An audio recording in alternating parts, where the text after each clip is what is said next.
السلام علیکم ورحمۃ اللہ۔ دوستو، مفتی سلمان اظہری کا نصیحت امیز بیان یہ ضرور سنیں، انشاءاللہ زندگی بدل جائے گی۔ دو صحابہ تھے، دونوں گہرے دوست تھے، بہت ہی گہرے دوست، مدینے کے رہنے والے۔ اس میں سے ایک صحابی تجارت کے لیے جا رہے تھے اور ان کے گھر بار میں ان کی بیوی تھی بس، اور کچھ نہیں۔ تو اپنے دوست سے کہا کہ میں جا رہا ہوں، مجھے آنے میں تاخیر ہو سکتی ہے، میرے گھر پر اگر کبھی سودا سلف لانے کی ضرورت پیش آئی تو میری بیوی کو یہ پہنچا دینا، ساز و سامان۔ یہ کہہ کر کے وہ تجارت پہ چلے گئے۔ جو دوست صحابی تھے، سامان لا کر دے دینا۔ دیکھیں صحابہ کے بہت سارے کام امت کے لیے درس ہیں، قیامت تک آنے والے مسلمانوں کے لیے وہ مشعل راہ ہیں۔ بے شک۔ تو وہ جو دوست صحابی تھے سودا سلف لے کر کے گھر جایا کرتے تھے اپنے دوست کی بیوی کو پہنچانے کے لیے۔ ایک دن ایسا ہوا کہ شیطان نے ورغلایا اور سودا سلف سامان لے کر گھر گئے۔ ان کی خاتون باہر آئی، دوست کی، انہوں نے اس خاتون کا صرف ہاتھ پکڑ لیا، ہاتھ پکڑ لیا، اور وہ عورت چونکہ مدینے کی رہنے والی صحابیہ ہیں، اپنا ہاتھ تو چھڑا لیا، لیکن وہ چیخ مار کر رونے لگی کہ جس پر میرے شوہر نے سب سے زیادہ اعتماد کیا، تم تو جگری دوست بھائی کی طرح تھے، ہاتھ کیسے بڑھا دیا؟ تو اس صحابی کو فوراً احساس ہو گیا کہ میں بہت بڑی خطا کر گیا، میرے بھائی اور میرے دوست کی امانت میں نے خیانت کر دیا، اس نے مجھ پر بھروسہ کیا تھا اور اس کی بیوی کا میں نے ہاتھ پکڑ لیا، خیانت کر دی۔ بس اتنی سی بات تھی۔ وہ خاتون بھی رونے لگ گئی کہ میرے ساتھ کیا ہوا، یہ صحابی بھی رونے لگ گئے، احساس فوراً ہو گیا کہ میں نے غلط کیا ہے، سودا سلف لانے کے وقت مجھ سے غلطی ہو گئی، خطا ہو گئی۔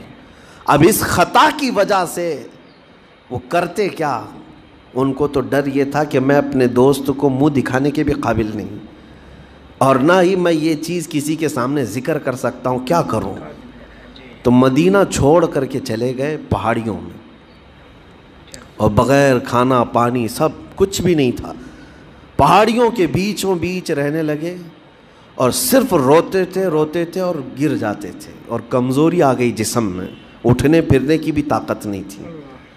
اب وہ دوست ان کے صحابی تجارت سے واپس آئے، گھر میں آتے ہی ان کی خاتون نے بتا دیا کیا معاملہ پیش آیا۔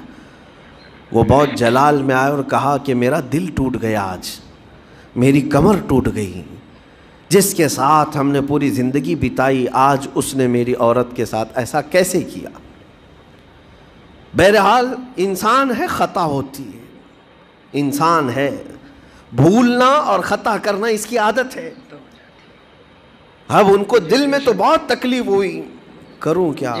لیکن وہ صحابی تھے، انہوں نے کہا یہ معاملہ سیدھے حضور پاک کی بارگاہ میں رکھتا ہوں، کہا کہ میں سزا دوں گا یا پھر جو ہے ان کے لیے جو قرار واقعی چیز ہوگی وہ دلا کر رہوں گا۔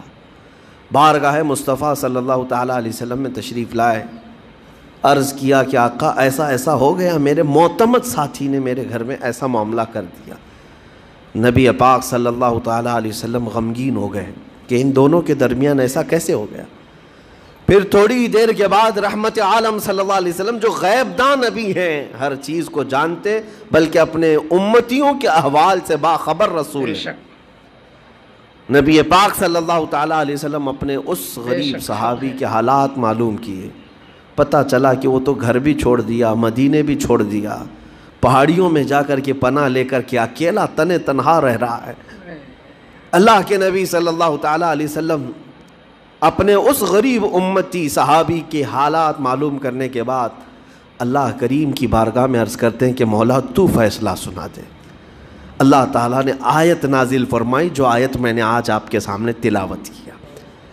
اللہ تعالیٰ فرماتا ہے وَالَّذِينَ إِذَا فَعَلُوا فَاحِشَةً أَوْ ظَلَمُوا أَنفُسَهُمْ، جن لوگوں نے گناہ کر لیا یا اپنی جان پر ظلم کیا ہے، پھر ذکروا اللہ فاستغفروا لذنوبہم، اللہ کو پھر جلدی یاد کر لیا اور توبہ کر لیا، رب تعالیٰ فرماتا وَمَنْ يَغْفِرُ الذُّنُوبَ إِلَّا اللَّهُ، محبوب بتاؤ اللہ کے سوا کون ہے گناہوں کی بخشش کرنے والا؟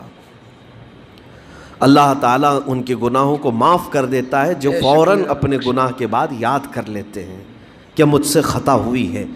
رسول کریم صلی اللہ تعالیٰ علیہ وسلم نے اس صحابی کو بتایا تیرے بھائی سے بھول ہوئی، خطا ہوئی، لیکن رحمان نے اس کی بخشش کا مصداق قرآن میں سنا دیا کہ وہ باز آ گیا اور توبہ کر رہا ہے، لہٰذا تیرے لیے بھی یہ زیب نہیں دیتا کہ تو اب کوئی انتقام لے، تو اپنے دل سے معاف کر۔ یہ صحابی تھے، اللہ کے نبی صلی اللہ علیہ وسلم کے پروردہ تھے، نفسانیت اور خواہشات کے نہیں۔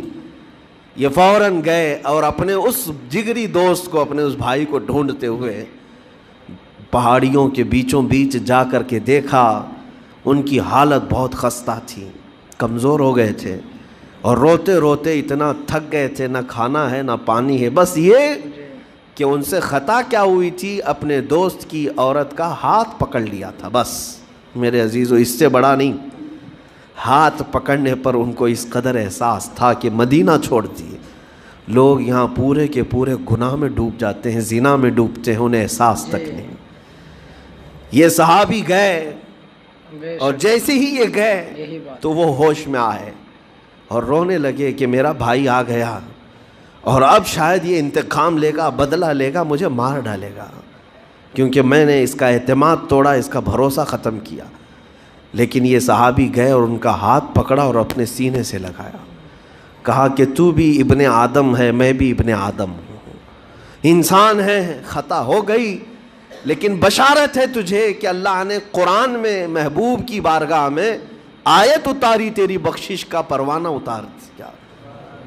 وہ اس قدر خوش ہوئے کہ اس صحابی کو تھام لیا اور کہا میں تو مایوس ہو کر پورے گھر بار سب چھوڑ کر کے آیا تھا، لیکن میرا رحمان خدا بندوں کو کبھی چھوڑتا نہیں، کبھی اکیلا ہونے نہیں دیتا، وہ مایوس نہیں کرتا۔ بے شک بے شک میرے عزیزو، آج ہمارے پاس وقت ہے، جب ٹھوکر کھائیں تو فوراً احساس ہو جائے، جب غلطی ہو جائے، غلطیاں کس سے نہیں ہوتی، گناہ سب سے ہوتے ہیں، اور اسی لیے میرے آقا صلی اللہ علیہ وسلم ارشاد فرماتے ان بنی آدم خطاؤون وخیر الخطائین التوابون، آدم کی ساری اولاد خطا کرتی ہے، یعنی آدمی سب خطا کرتے ہیں، لیکن بہترین خطا کرنے والا وہ ہے جو خطا کرتے ہی توبہ کر لیتا ہے، توبہ کر لیتا ہے۔ کوئی رات تمہاری ایسی نہ ہو کہ بغیر توبہ کے سو جاؤ، کوئی صبح ایسی نہ ہو آپ کی جو اللہ تعالیٰ کی بارگاہ میں استغفار کر کے نہ شروع کرو، ہر دن توبہ کرو، ہر دن اللہ کریم کی بارگاہ میں استغفار کرو۔ بے شک ہمیں استغفار کرتے رہنا چاہیے، گناہوں سے توبہ کرتے رہنا چاہیے، اللہ بخشنے والا مہربان ہے۔ پیارے دوستو، اگر نصیحت امیز یہ ویڈیو آپ کو پسند آئی ہو تو چینل کو سبسکرائب کریں اور ویڈیو کو زیادہ سے زیادہ شیئر کریں۔ اللہ حافظ، السلام علیکم۔